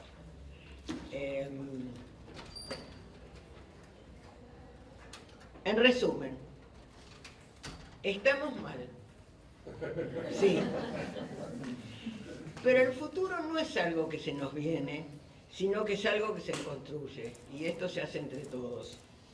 Y para ello importa la política con mayúscula, entre el campo de las grandes decisiones estratégicas y abandonar definitivamente el chiquitaje o las medidas parciales que conforman a uno u otro actor. Se necesita un pensamiento estratégico de prioridades consensuado con los distintos actores políticos e inviolable. Se requiere unidad de objetivos y sobre todo una mirada de futuro, entender los nuevos desafíos. El mundo ha cambiado, las subjetividades se han transformado y los viejos slogans no interpelan a las nuevas generaciones. Pero más allá de los slogans y la comunicación, tenemos que trazar caminos concretos y creíbles de inclusión, desarrollo y bienestar. Nosotros, sociólogos, tenemos el deber de comenzar a comprender los cambios con nuevos conceptos y con nuevas formas de acción. Como señalaba Jean Savirat, politólogo catalán en relación a la pandemia, estamos enfrentando fenómenos del siglo XXI con miradas del siglo XX e instrumentos del siglo XIX. El razonamiento se aplica in toto al mundo del trabajo y al mundo de la política y nos interpela profundamente. Tenemos que tener claro que es imposible retornos consensuados a una sola de las alternativas que se nos plantean. Debemos pensar en el estado posible y no en uno antiguo o en uno ideal. Esa es la alternativa que tenemos, construir un futuro. Construir un futuro es trabajar con todos los segmentos en que está desarmada la sociedad y no con los que concordemos. Gracias y perdón por el tiempo.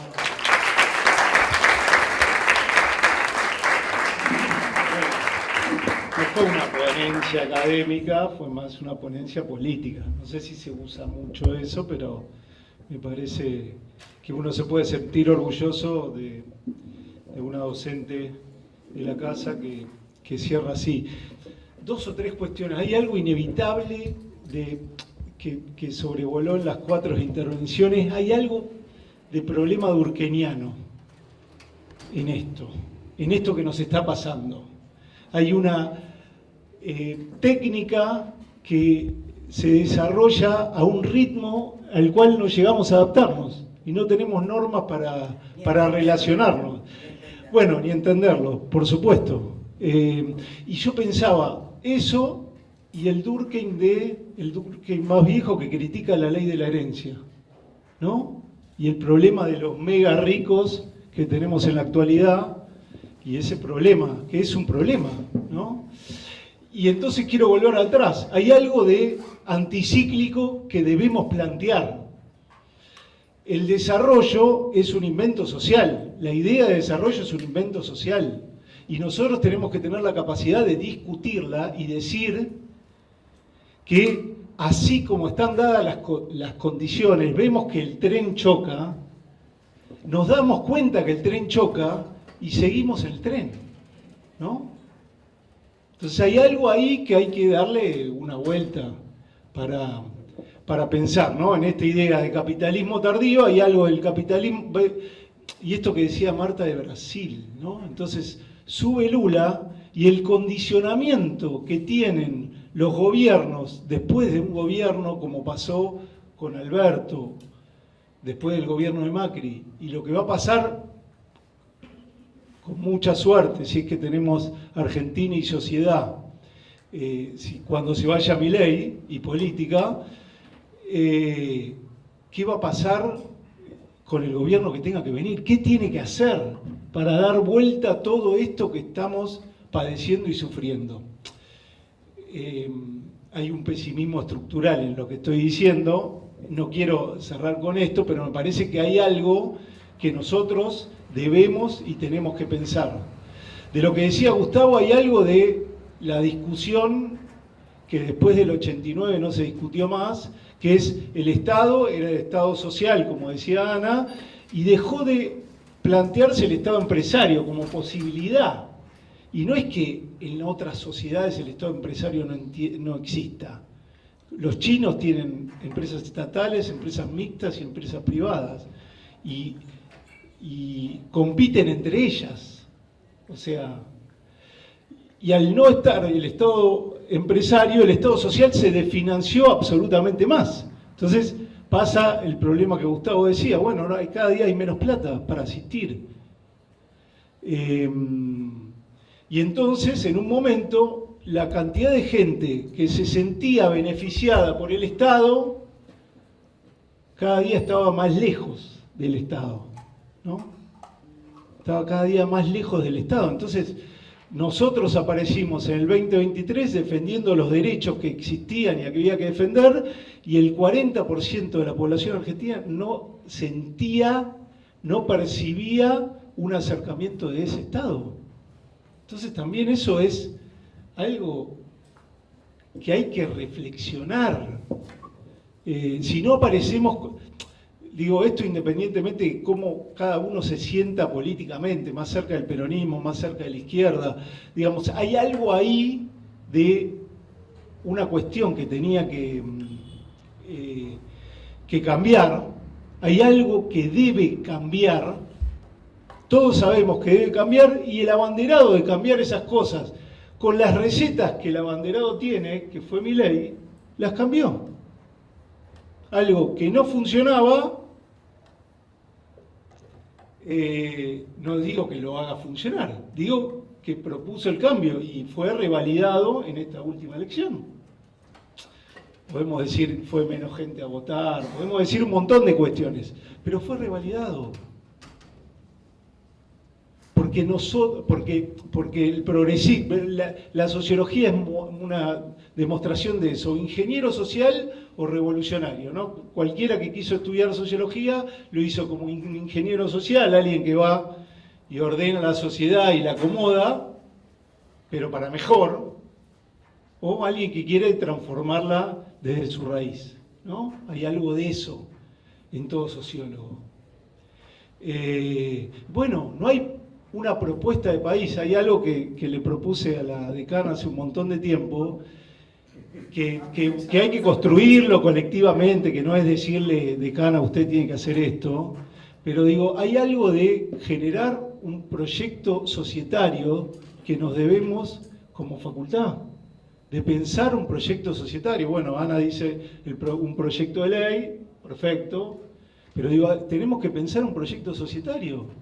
Como el Plan Fénix pensó la economía y después y el kirchnerismo se apropió de ese programa, nosotros estamos obligados a poder pensar, tratar de pensar una sociedad distinta y generar herramientas como técnicos, pero también como políticos, digamos. El que está acá y el que pasó por esta facultad es inevitable considerarse un actor político. Bueno, eso, ¿no? Digo, se me ocurrieron un montón de cosas.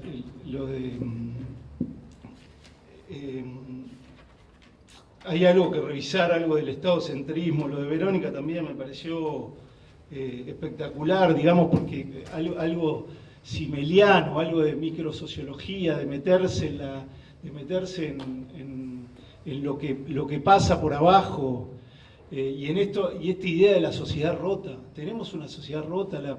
Yo era optimista respecto de la pandemia, pensé que iba a sacar lo mejor de nosotros, y la pandemia sacó lo peor de nosotros, ¿no? Un individualismo extremo que no, nos pasa. Pero bueno, hagamos algo, pasemos el micrófono, tenemos un ratito, tenemos 20 minutos. O por ahí alguno de los de los oradores que quiera decir algo que se les pasó. ¿Puedo hacer un comentario a lo que acabas de decir? A ver, no es que la gente no escuchó las propuestas del 2023. La gente venía con una hiperinflación galopante, con la pandemia, digo, después de la pandemia, con todos los problemas, y una frustración enorme. Entonces, no fue solo el tema que no escucharon. Nosotros tampoco supimos interpelar a eso que estaba pasando, como tampoco lo supimos hacer ahora, ¿no? De más está decir. Ahí me salió la parte más política.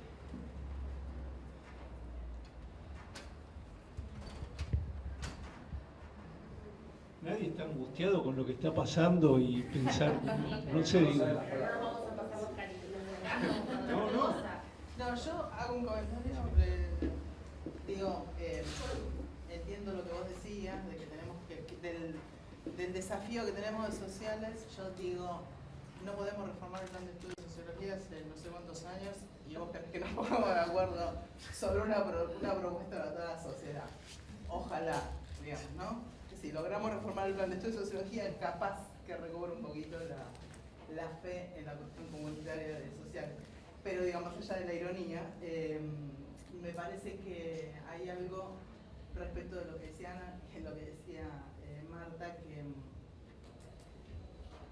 creo que para poder pensar nuevas propuestas, porque creo que efectivamente tenemos que construir nuevas propuestas más allá de con quienes nos encarismemos, me parece que ahí el desafío, sí, como cientistas sociales, tenemos que tener la capacidad de crear algunas categorías, no sé, novedosas. Digo, me parece que sí, ahí no podemos volver con la agenda que teníamos a mediados del siglo XX, porque esa sociedad ya pasó. Digamos, tenemos una sociedad rota, sí, digo, y hay una idea vinculada a la solidaridad, a lo común, a lo público, que en todo caso habrá que reconstruir, pero que dejó de funcionar como un elemento que permite que la población se sienta identificada. Entonces me parece que ahí hay algo que, o sea, que es más profundo, me parece, que solo pensar en algunas cuestiones y bueno, si propongamos esta medida y esta otra. Me parece que ahí hay algo que es mucho más profundo, lo que además creo que tiene que ir vinculado con una práctica política de todo, distinta también, porque yo muy personalmente lo que siento es que se ha banalizado la práctica política. Entonces, de repente, Ana decía, bueno, hay como facturas hacia los dirigentes, pero bueno, hay algo ahí de que, quiero decir, estar en un municipio o en una comuna, no necesariamente quiere decir que estás como mancomunado con tu comunidad. Entonces me parece que ahí se fue operando un distanciamiento que cuando entonces Milei dice la casta, y bueno, hay algo ahí de la casta, digo, ¿no? No sé, dirigentes sindicales que hace 20 o 30 años que están, ¿no? Que no se genera reemplazo. Bueno, me parece que no son cosas aisladas, me parece que para poder pensar propuestas hay que pensar las prácticas y no solo hay que parecerlo, sino también que hay que serlo, ¿no? Entonces me parece que ahí tenemos algo que no tenemos una respuesta hoy, me parece que hay que construir.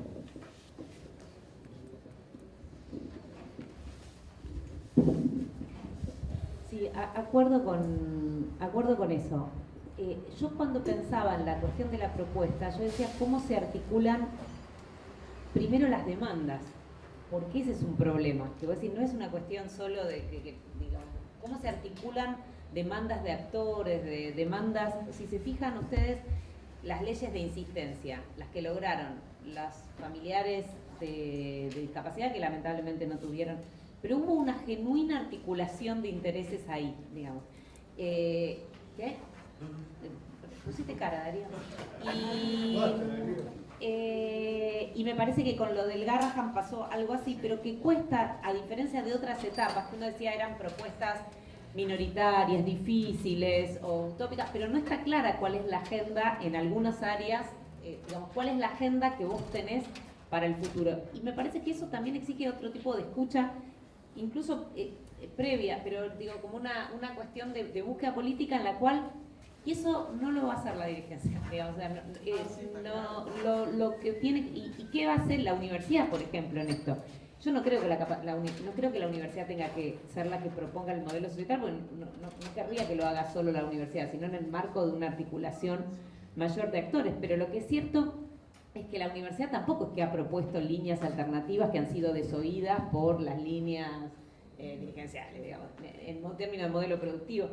Yo me quedé, y me encantó esto que dijo Marta, de un Estado posible, ¿no? Esta idea del Estado inédito, porque hay algo también de lo que tenemos que hacernos responsables, no nosotros individualmente, pero digo, que es que hubo un modelo de política anterior, por lo menos en lo social asistencial, que es lo que yo trabajo, que hubo cierta inflación discursiva, un programa de inclusión anticapitalista, antipatriarcal, alternativo del marketing, yo en 4 manzanas de Florencio Varela, ¿no? Es decir, la diferencia entre la inflación discursiva y la escala de la intervención, de la escala en términos no solo de las personas involucradas, pero también del grado de me sale todo el lenguaje horrible, pero me sale satisfacción de necesidad, o sea, de decir, cuánta gente y a cuánto de esa gente, ¿no? Esto que Danani llamaba la cobertura horizontal y vertical. Y me parece que si uno cruzara cobertura vertical y horizontal y le dijera, para tener determinada inflación discursiva vos tenés que garantizar, nos quedaría algo mucho más modesto, porque también creo que el problema no ha sido de la categoría, porque está muy bien ser antipatriarcal, anticolonial, alternativo. El problema es cuánto de eso después se soporta con la capacidad de intervención. Por ahí estoy diciendo una pavada, pero creo que ahí hay algo del Estado posible, y yo creo que la nueva propuesta tiene que tener escala y humildad.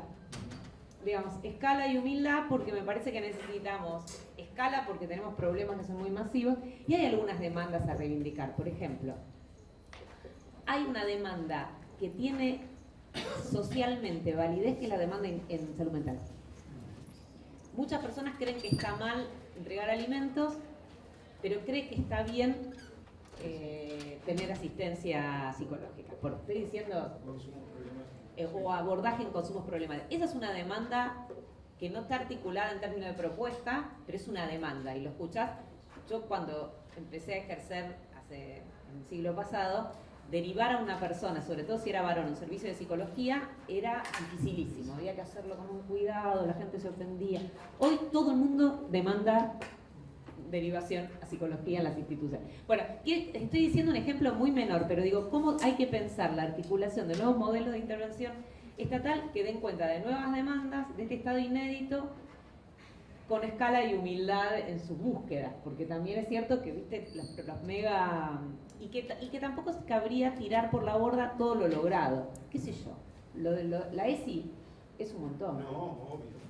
Yo no sé si le falta un montón, sí, le falta un montón. Pero bueno, esto se logró. Me gustó mucho lo del Estado posible. Si se fijan, vieron al comunista de Nueva York. Yo me levanté enamorada. Ahora estoy enamorada de una persona que no conozco. Me encarismé con uno que no sé cómo se dice el nombre. Pero estoy encarismada. Las propuestas eran... me encarismé con un musulmán. Pero quiero decir, ¿ustedes vieron el grado de humildad de la propuesta? Terriblemente ambiciosa. Por otro lado, colectivo, guardería. ¿Y sabés con qué? Supermercados estatales, ¿Y sabés con qué control de... financiarlo? Tengo una anécdota que en ¿Sabés cómo lo relación van a con la financiar? humildad que dice Ana. Hicimos una charla hace un par de años en el marco de la materia Las Izquierdas Argentinas y la Historia. Estaba Mabel Tuester Rey y estaba nuestro maestro Horacio González. Y Mabel achataba el anticapitalismo, anticapitalismo. Entonces Horacio se la cruza a Mabel después en un pasillo. Bueno, Mabel, después me vas a tener que explicar cómo se implementa esto del anticapitalismo. Bueno, me pidió la palabra Martín y Marta quería, y no sé si alguno más. Bueno, nos ordenamos.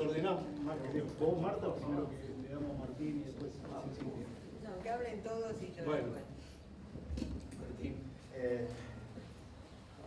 Yo ahora después voy a repartir el proyecto societario que ahora en la puerta. No, yo pienso una cosa. Estoy... Si tenemos micrófono es gratis por ahora. No, decía que estoy muy de acuerdo con esto de las nuevas categorías, que tenemos que pensar nuevas categorías. Pero ahí me pregunto, ¿qué quiere decir pensar nuevas categorías y de dónde surgen los elementos para pensar las nuevas categorías? Y me parece que estoy influenciado por algunos personajes de esta casa. Creo que esta consigna de escuchar, escuchar, escuchar, no solo oír, sino escuchar, y escuchar particularmente o prioritariamente a aquellos que nosotros pensamos que tienen demandas, porque muchas veces nosotros creamos demandantes a la medida de lo que nosotros pensamos que debe ser, pero que los teóricamente o potencialmente demandantes no va por ahí. Y creo que mucho nos ha pasado. Entonces, hay una cuestión para la cual no tengo respuesta, es cómo somos capaces de pensar, no nuevas categorías, sino a partir de nuestras prácticas, de nuestra escucha, nuevas alternativas de intervención, de propuestas que tengan que ver con demandas reales. Y hoy, mientras escuchaba en la radio, mientras me escuchaba esto, lo del Garrahan consiguieron lo que reclamaban. Bueno, dijeron uno solo, recuperaron lo que habían perdido, pero ahora, ¿por qué esa lucha o por qué esa temática se instaló y cobró fuerza? Es una pregunta, quiere decir que había una necesidad, una demanda que surgió a la luz por los trabajadores del Garrahan, pero que es sentida por muchos sectores de la sociedad. Entonces me parece que ahí está la clave, pues si no podríamos salir a demandar y hacer una propuesta sobre algo que a nosotros nos es muy caro. Por ejemplo, salir a hacer una marcha por la reforma del plan de estudio, pero creo que no, digo, estoy ironizando o caricaturizando, digamos, si esa puede ser una demanda o un reclamo genuino en el sentido que hay sectores y actores sociales que realmente lo están pidiendo.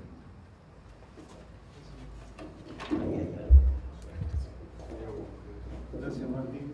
No, de nada. Tengo salón. Sí. Gracias. Estoy sorda, pero todavía.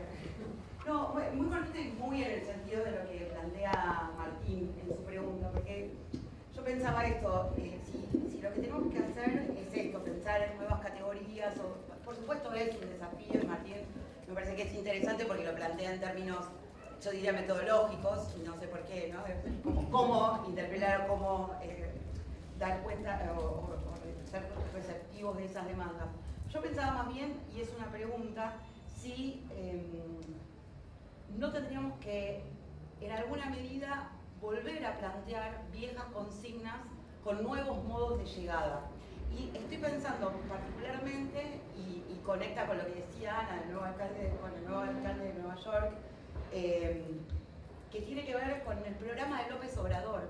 Cuando uno mira el programa de López Obrador, tiene consignas muy viejas y muy simples, ¿no? Como indexar una vivienda. México no es Argentina. ¿Cómo?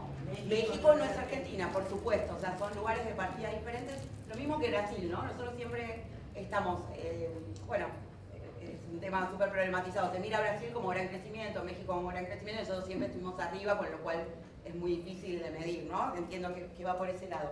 Eso es muy cierto, pero es cierto también que estamos con muchas de esas necesidades también, ¿no? El tema de la vivienda es un tema para los distintos segmentos, para los distintos estratos sociales. el tema de la alimentación es una cuestión, pero también poder plantear cómo vamos a hacer para vivir y no para sobrevivir, ¿no? Es decir, yo creo que la cuestión del tiempo, y también es una pregunta si esto aparece en agenda, la utilización del tiempo, ¿no? Porque si uno tiene suerte, o no sé, no llamemos suerte, pero pongámosle suerte, y hoy tiene 3, 4, 5 trabajos, se puede comprar un plasma de 1000 pulgadas, ¿no? Con un home theater y un lindo sillón.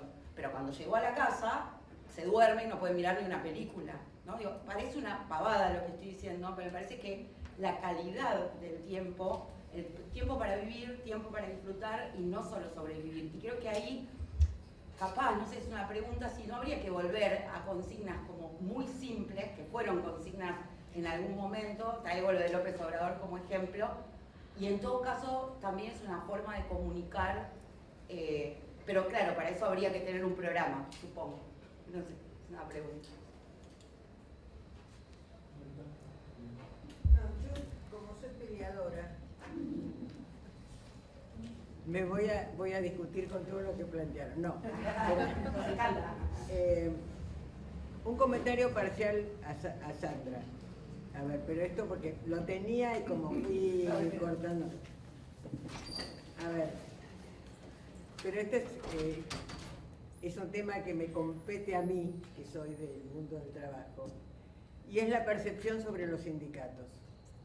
A ver, una cosa son los sindicalistas y otra cosa es la institución sindical. El sindicato como tal, por eso quieren destruir los sindicatos, por eso tanto la ley bases como la reforma laboral ahora apunta a una destrucción del sindicalismo, no de los dirigentes, está apuntando a arruinar a los sindicatos.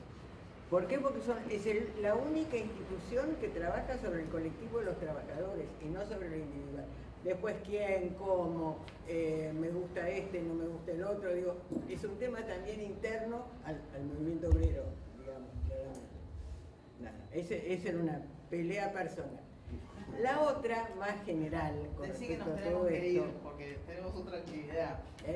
No, que nos tenemos que ir y que no da para profundizar, porque digo... No, está bien.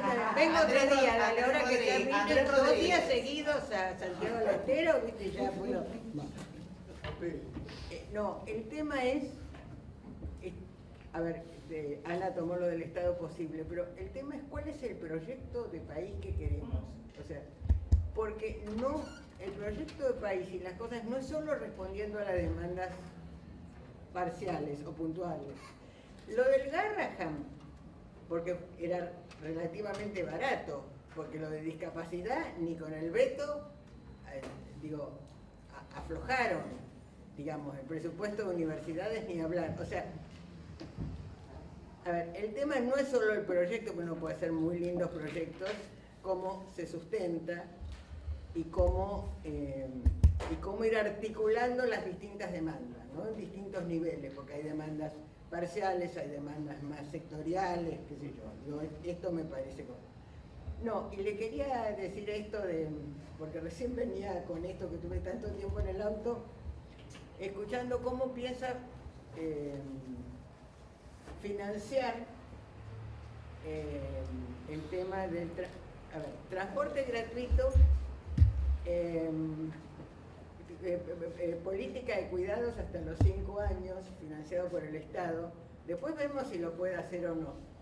Pero la propuesta es subir 2 puntos del impuesto a las fortunas mayores de $1 billón de Nueva York, y con eso calculan que, qué sé yo, no me acuerdo las cifras, pero $5.000 millones, y eso le permitiría financiar las guarderías, el transporte y demás. O sea, porque si no, es como diría Franco, ¿con qué se paga, no? Pero el tipo tenía esta como una anécdota que es raro, pero creo que el tema es volver a pensar a lo grande, ¿no? Y volver a pensar en proyectos, porque nos olvidamos de eso, porque toda la campaña fue no a Milei, no dijimos hay que hacer esto en salud, en educación, Ni siquiera se mencionó, por decirlo, ni lo de los discapacitados, ni lo del Garrahan, ni lo de las universidades, por tomar los 3 proyectos más. Entonces, no interpelamos con los viejos conceptos. Este es el punto. Y no hablo más. Verónica, ¿vos querías o vos, Gustavo? ¿No? Bueno, para sí. comentar, mi sensación es que en realidad toda esta narrativa antiestatal, que es fenomenológica, no es una percepción que buena parte de la población ha tenido en relación con, bueno, esta política expansiva y con efectos limitados en el bienestar de buena parte de la población. Y creo que la pandemia también es un momento donde también se produce eso. Cuando uno mira los datos de destrucción de empleo, el empleo protegido tiene una muy baja caída en la EPH y el empleo no protegido es una caída extraordinaria. Es decir, es el momento donde aparecen los mejores datos de informalidad laboral, pero por las malas razones, ¿no? Entonces, también es que hay una percepción de ciertos, llamémosle, privilegios, ¿no?, asociados a la estatalidad, y que me parece que con el desbarranque de la situación de fines del 22 y el 23, con una mirada muy complaciente del problema inflacionario que tuvo el gobierno, ¿no? Excesivamente complaciente, malas ayudas innecesarias a la candidatura de Milei, ¿no?, que hizo el Frente Renovador y demás, que dan para otra conversación, pero que creyendo que apuntando al crecimiento de una parte de una de las candidaturas se iba a conservar el gobierno, cuestión bastante suicida, como se ha visto, pero que también me parece que, digamos, la narrativa antiestatal y el argumento del gobierno es esencialmente no solamente lo que dice de la destrucción del Estado y el topo que lo va a destruir por dentro, es básicamente, se supone que expandir la prosperidad a través de un mecanismo, ¿no?, de un proceso de liberación de la economía que no se está generando y que todos dudamos de que se vaya a generar. Y los datos que tenemos hasta ahora son concluyentes sobre las restricciones. Los únicos crecimientos que se han visto son, creo que en 8 jurisdicciones de las 24, que afectan sobre todo el aspecto extractivo, ¿no?, minería, es decir, lo que hubiera sucedido con cualquier situación eventualmente, ¿no? Entonces, hay una limitación, creo yo, en esa situación donde el argumento no es la destrucción del Estado, el argumento es eso para favorecer lo otro. La pregunta es, ¿lo otro se va a favorecer? No sabemos. Los elementos sobre el efecto que tiene en la política antiestatista, bueno, creo que ya lo hemos mencionado y podemos seguir hablando de eso, no sé si hace falta abundar, pero sí creo que hay 2 problemas que a mi juicio son complejos, y uno tiene que ver con la dinámica del mercado de trabajo y otro tiene que ver con la cuestión demográfica, ¿no? Y que ambos se anudan en distintas cuestiones: salud, previsión social, el uso del tiempo, como decía Cecilia hace un rato. Es decir, la imagen de que se supone que las sociedades van a funcionar como funcionaban, me parece que es una imagen muy difícil de aceptar y que también sobre la cual se montaron algunas utopías tiempo atrás, ¿no? La idea de que todos íbamos a ser trabajadores formales, al final íbamos a ir al del sindicato, íbamos a entrar a la obra social. Bueno, no pasó. Pasó durante un periodo, hasta el 2009-2010, no pasó más. La pregunta, ¿va a volver a pasar o hay que pensar en otros términos? Entonces, para mí hay... Hasta el 76. Hasta el 76, después...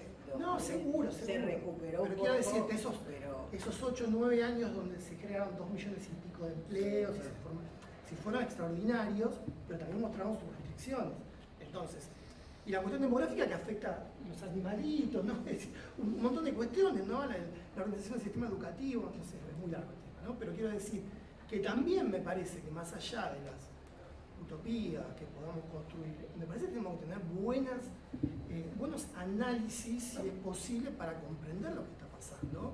Y no sé si los tenemos. No sé. Siempre la pregunta a todos creemos que lo tenemos porque es nuestro laburo, pero en todo caso no sabemos si eso se ha compartido por otros. Hay una compañera y ya no tienen que venir. Sí, dale.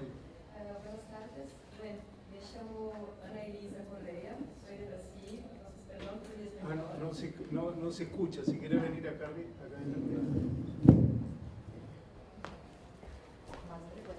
Sí. Buenas tardes, mi nombre es Ana Elisa Correa, yo soy de Brasil, entonces disculpen por el español, gracias por las charlas, muy interesante para mí. Perdón si mi pregunta es muy brasileña, porque vengo de afuera. Voy a estar en una mesa que vamos a hablar sobre la ascensión de la extrema derecha y vamos a hablar un poco de, yo y un amigo que salió, sobre el Bolsonaro en Brasil. Entonces, escuchando mucho y también un poco con la inspiración de su cuestión, estaba pensando, la mesa presentó varios, al menos comprendí que presentó varias razones para explicar lo que se vivió en Argentina en el gobierno Milei. Por ejemplo, desde ausencia de un proyecto más amplio y más claro de la izquierda que se propone estar en el gobierno, por ejemplo, la propia izquierda, llamada izquierda dependiente de los movimientos de bases, que comprendí que muchas veces se hace un discurso muy radical, pero en la práctica eso no corresponde a la realidad. Se habló también, vos has hablado de fines de los años 90 y cómo los movimientos sociales presionaron al Estado y eso proporcionó respuestas importantes. Bien, entonces, en resumen, solamente creo que hay otras hipótesis también para explicar por qué estamos acá. Pero lo que pienso, lo que quería cuestionar es cómo ustedes ven la cuestión de las demandas reales. Por ejemplo, ¿cuáles son las demandas reales de la población argentina que sustentan un apoyo electoral, pero no solo electoral, ¿no? Pienso que la ley expresa más, ¿no?, de que solamente la elección. ¿Cómo ves? ¿Es una cuestión para vos de las élites, solo las clases más, clase media alta, que sustentan políticamente este gobierno? Los de abajo es una cuestión de carisma, es una cuestión de ideología, es una cuestión para pensar cuáles son las bases reales que estas personas, cuando ven una propuesta como esa, que se parece como una destrucción de todo, y se dicen, sí, yo quiero destrucción. Yo quiero destrucción del Estado, yo no quiero más los planes, no se quiere eso.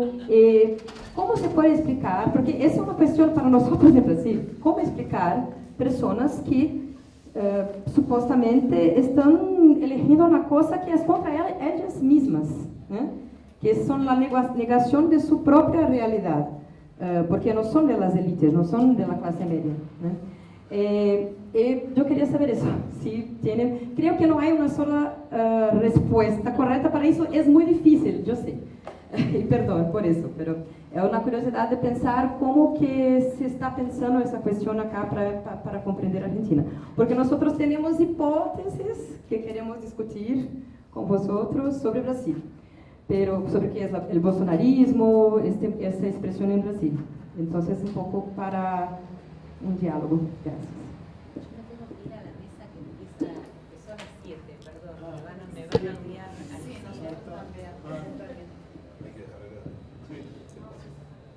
No, es casi imposible contestar a esa pregunta, pero yo digo, sí, hubo por un lado hasta la Nación reconoció que analizando el voto, hubo los sectores medios y altos votaron a Milei, los sectores bajos votaron al peronismo, pero también es cierto que hubo factores como el temor al descalabro económico posterior si ganaba el peronismo, que jugó mucho, el rol de Trump me parece que fue importante, más allá de todos los errores cometidos por nosotros, ¿no? Me parece que vamos a tener que cerrar porque... Bueno, un fuerte aplauso para Ana, para Verónica, para Gustavo, para Marta. Gracias por el participar.